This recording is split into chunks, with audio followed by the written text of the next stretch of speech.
Parmi ces victimes, il y a d'innombrables enfants, dont la vie a été bouleversée.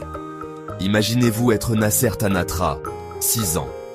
Vivre dans la peur constante, subir du harcèlement, et ne pas pouvoir jouer dehors ou aller à l'école. C'est la dure réalité pour 1 million d'enfants à Gaza. Ils ne sont pas seulement confrontés à un danger physique, mais aussi à un grave traumatisme psychologique. Les bombardements constants, les déplacements et le blocus ont gravement affecté leur santé mentale. 90% de la population de Gaza est déplacée, entassée dans des abris surpeuplés, avec à peine de la nourriture ou de l'eau potable. Il n'y a pas de zone de sécurité, pas d'endroit où les enfants peuvent se sentir en sécurité. Les hôpitaux sont débordés, à court de fournitures essentielles, le personnel soignant blessé lors des attaques.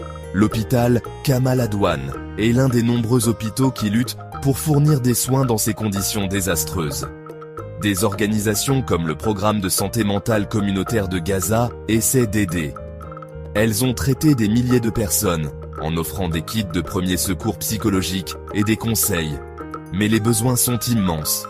Malgré l'immense crise humanitaire, la réponse internationale a été lente. Des efforts sont déployés pour obtenir un cessez-le-feu, mais il faut faire plus. Ces enfants méritent une enfance, une chance de grandir en paix. Ne les oublions pas. Sensibilisons le public, soutenons les efforts humanitaires et espérons un avenir meilleur.